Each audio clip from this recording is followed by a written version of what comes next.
मिरजेत मतमोजणी केंद्राच्या बाहेर उद्धव बाळासाहेब ठाकरे शिवसेनेचे उमेदवार तानाजी सातपुते आणि अपक्ष उमेदवार जैनब शकील पिरजादे यांचे प्रतिनिधी शकील पिरजादे आणि त्यांचे कार्यकर्ते संतप्त झाले। मतमोजणी केंद्रामध्ये एसटी बसेस ये जा करत असल्यामुळे ईव्हीएम मशीनच्या बाबत संशयावरून मतमोजणी केंद्राबाहेर वातावरण काही काळ तंग झालं। कार्यकर्ते आक्रमक झाल्यानंतर मिरज विधानसभा मतदारसंघाचे निवडणूक निर्णय अधिकारी दीपक शिंदे आणि सहाय्यक निवडणूक निर्णय अधिकारी अपर्णा धुमाळ मोरे आणि पोलीस अधिकारी घटनास्थळी दाखल झाले। दरम्यान अन्य ठिकाणच्या राखीव मशीन या ठिकाणी दुसऱ्या हॉलमध्ये ठेवण्यासाठी आणल्याच्या निवडणूक अधिकाऱ्यांनी खुलासा केला। ज्या ठिकाणी मतदान केलेल्या ईव्हीएम मशीन आहेत त्या ठिकाणी त्या सुरक्षित आणि सीलबंद आहेत। कार्यकर्त्यांचा संशय होता तो दूर केलेला आहे। या ठिकाणी कोणत्याही संशयास्पद घटना घडलेली नाही। अफवावर कोणीही विश्वास ठेवू नये असे आवाहन निवडणूक निर्णय अधिकारी दीपक शिंदे यांनी केलं आहे।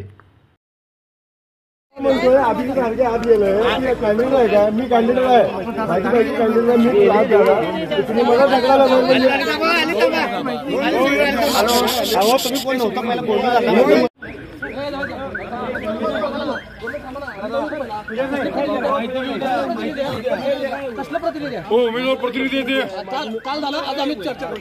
थांबा, बाहेर थांबा, आम्हाला किसी हे करवा हेलो आपकी पार्टी के गए वो इंडिपेंडेंट कैंडिडेट का वो आज या ठिकाणी मतपेटी जिथं होती त्या मतपेटी इथं अचानक 4 गाड्या आले आणि आम्हाला आमच्या कार्यकर्त्यांचा फोन आला की ते तारपटरी बांधून ते गाडी आज बसेस आले आणि आम्ही युजपर्यंत ते बसेस परत गेले।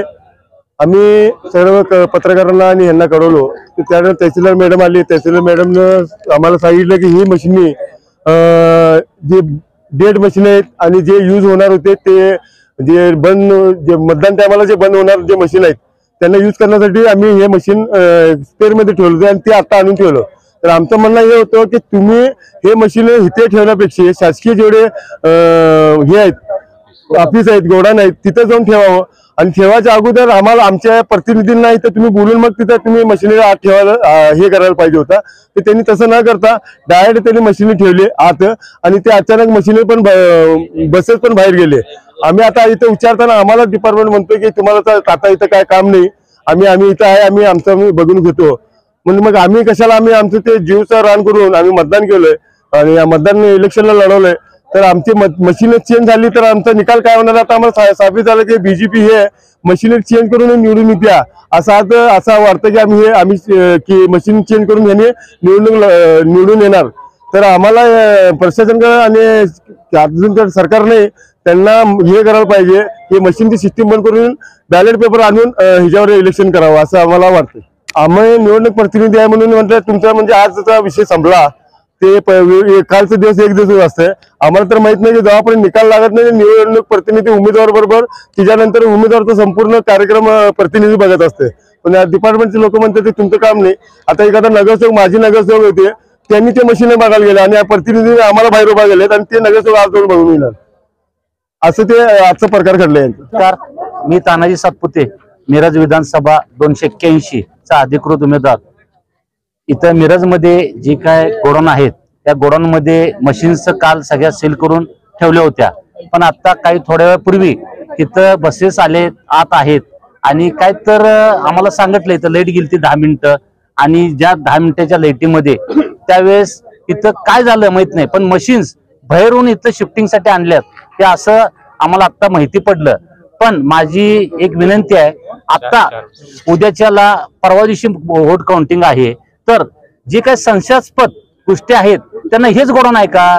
मिरज म्हणजे दुसरं मोठं गोडाऊन आहे जी काही तिथं ज्यावेळेस लोकसभेचं वगैरे तिथं मतदान होतं किंवा मोजणी होती तिथं त्यांनी ते शिफ्टिंग करायला पाहिजे होतं।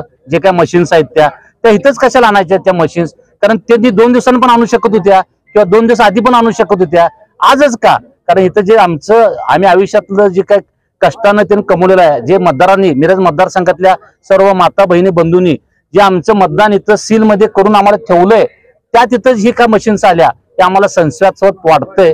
तरी आमचा एक विषय आहे आम्ही शासनाला विचारू शकतो, कलेक्टर साहेब असून देत किंवा डेप्युटी कलेक्टर साहेब असून किंवा निवडणूक अधिकारी साहेबांना आमची विनंती आहे, त्यांनी ह्या मशीन्स काय असतील त्या आलेल्या नवीन त्यांनी बाहेर ठेवाव्या. 2 दिवसानंतर मतमोजणी झाल्यानंतर त्यांनी काय करायचं तो डिसिजन घ्यावा. पण जोपर्यंत मतमोजणी होत नाही तोपर्यंत आमचे सुद्धा माणूस इथं राहतील. त्यांनी म्हणतात SRP CRP काय आहेत ते सेंट्रलची जे काय आहेत, तरी पण आम्हाला इथले जे महाराष्ट्र शासनाचे जे काय पोलीस आहेत त्यांनी इथं असावेत आणि आमच्या मशीन्स आता आम्हाला दाखवाव्यात. आम्हाला स्वतः मी उमेदवार म्हणून मला दाखवाव्यात आणि जे काही CC फुटेज आताच जे काही तासापूर्वीचं आहे ते आम्हाला त्यांनी दाखवावं आणि आमच्यातली माणसं इथं 2 दिवस स्वतः इथं आम्हाला त्यांना झोपायला वगैरे द्यावं ही आमची विनंती आहे.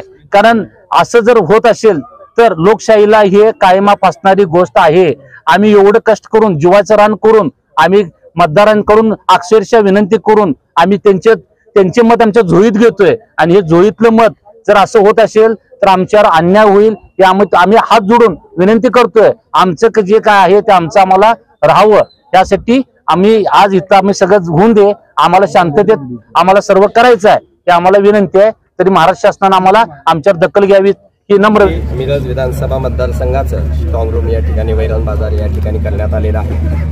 काल मतदान प्रक्रिया पूर्ण झाल्यानंतर शांततेमध्ये मतदान प्रतिनिधी उमेदवार प्रतिनिधी मान्य ऑब्झर्व्हर साहेब सर्व पोलीस अधिकारी कर्मचारी यांच्या उपस्थितीमध्ये रात्री 2:30 वाजता ज्या पोल्ड EVM आहेत त्यांचं स्ट्रॉंग रूम सीलबंद करण्यात आलेलं आहे.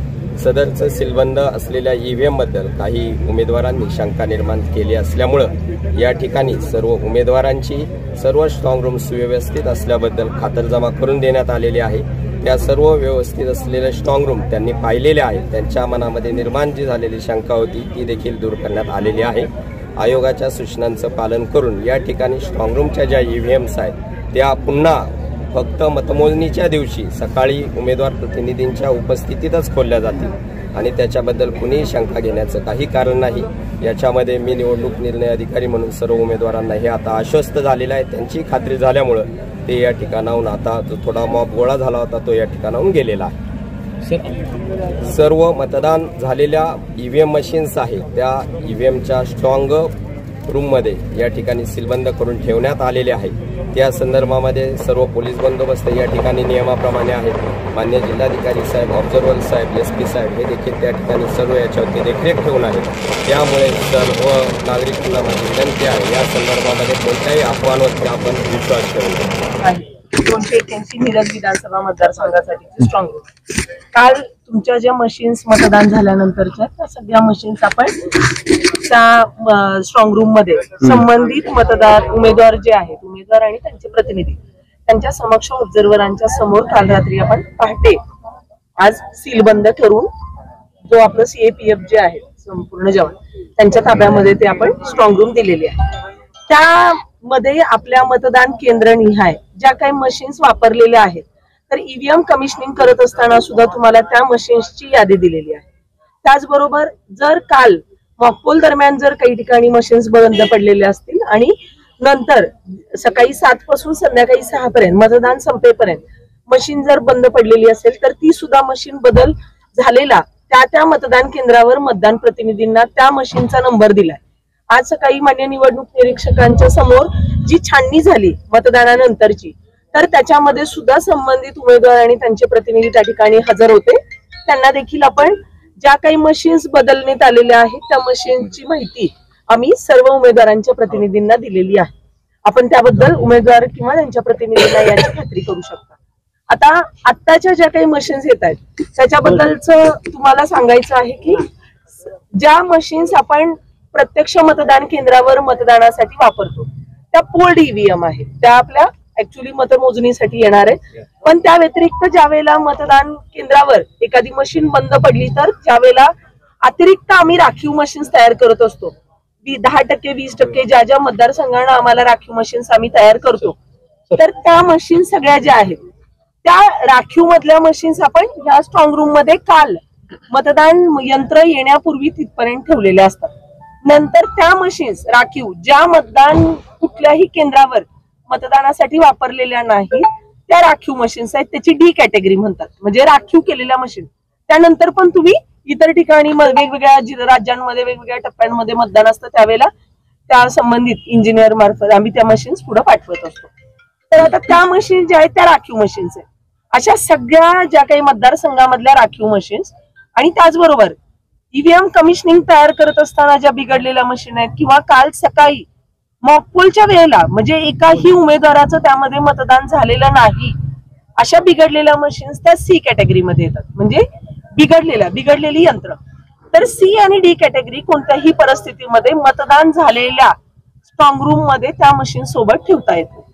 या मशीन्स हस्तांतरण करावे लागतं जिल्हा निवडणूक अधिकाऱ्यांकडे, त्या मशीन्स हँडओव्हर करायचे. आता ह्या मशीन्स तिकडं जिल्हा निवडणूक अधिकाऱ्यांकडे देत असताना ज्या वेळेला आपल्या ह्या मतमोजणी होणार आहेत पोल्ड ईव्हीएमच्या बाबतीत, तर त्याच्यामध्ये एखादा जर मतदारसंघामध्ये इलेक्शन पिटिशन दाखल झालं तर 45 दिवस एवढा इलेक्शन पिटिशनचा कालावधी आहे.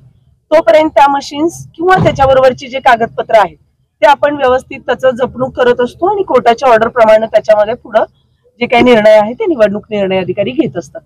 त्यामुळे त्या मशीन्स आपण नंतर सगळ्या जिल्हा निवडणूक अधिकाऱ्यांकडे मतदारसंघ निहाय 45 दिवस इलेक्शन पिटिशन पर्यंत देणार आहोत. त्यामुळे त्याचं गोडाऊन मालगावला तयार केलेलं आहे आणि त्याच्याबद्दल ऑलरेडी जिल्हा लेवलवरून पण सगळ्या राजकीय पक्षांना पत्र दिलेली आहे.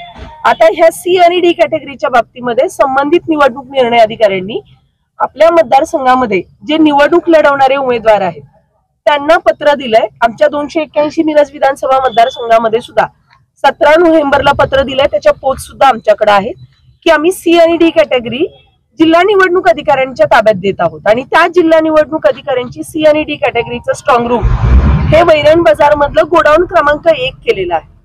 त्यामुळे त्या ठिकाणी या मशीन्स आम्ही ठेवतोय. त्याच पद्धतीनं उर्वरितचे जे 7 विधानसभा मतदारसंघ आहेत त्यांनी त्यांच्या उमेदवारांना कळवून या मशीन्स जीपीएस लावून एसटी महामंडळ, राज्य परिवहन महामंडळाच्या महाकार्गोचं जे कंटेनर आहे इलेक्शन कमिशनच्या नॉर्म्स प्रमाणे सुरक्षितरित्या पोलिसांच्या बंदोबस्तामध्ये या मशीन्स इथं आणले आणि त्या मशीन्स तिथं गेल्यानंतर आता जिल्हा निवडणूक अधिकारी म्हणजे आता आपले जिल्हाधिकारी त्यांच्या समक्ष आणि राजकीय प्रतिनिधींच्या समवेत ती जी आपली स्ट्रॉंग रूम आहे ती सील बंद करण्यात येणार आहे. तुमच्या ज्या काही तुमचा जो तुम्हाला ज्याच्याबद्दल शंका होती की आता या ठिकाणी एक क्षणभर लाईट गेली तर जनरेटर पूर्णच्या पूर्ण मतमोजणीसाठी बॅकअप जोडायचं चाललेलं आहे. 1 सेकंदासाठी फक्त लाईट गेली आणि लगेच लाईट आली, पण आमचा स्ट्रॉंग रूम जो आहे स्ट्रॉंग रूम अंधाऱ्या ह्याच्यामध्ये पण सीसीटीव्ही जो बाहेरचा आहे तो नाईट व्हिजन मध्ये पण सीसीटीव्ही सुरू आहे. त्यामुळं त्याचा बॅकअप पण तुम्हाला बघता येईल. त्या सीसीटीव्हीचं फुटेज इथं कंट्रोल रूम असणार आहे कारण हे 3 टायर सिस्टीम मध्ये सिक्युरिटी सिस्टीम आहे. इथं जे काही स्थानिक पोलीस असणार आहेत त्या स्थानिक पोलिसांना सुद्धा आतमध्ये प्रवेश नाहीये. त्यामुळे 2 टायर सिस्टीम झाल्यानंतर इथं आमच्या स्थानिक पोलीस यंत्रणा राहील आणि त्यांच्या इथं तुम्हाला राजकीय प्रतिनिधी उमेदवार जे आहेत ते मतमोजणीच्या दिवसापर्यंत या ठिकाणी त्यांचा प्रतिनिधी 24 तास या ठिकाणी उपलब्ध करून देऊ शकतात. या ठिकाणी सीसीटीव्ही फुटेज सुद्धा तुम्हाला बघायला मिळू शकतं. स्क्रीन तेवढं पटकन स्क्रीन आहे ते फक्त इथं आम्ही बाहेर बसतो. स्क्रीन लावा म्हणजे कल्पना दिलं पाहिजे होतं मॅडम. आम्हाला कसं पाहिजे होतं सकाळी आम्ही आलो होतो, आम्हाला सकाळी तरी सांगितलं असतं तर आम्ही आलो.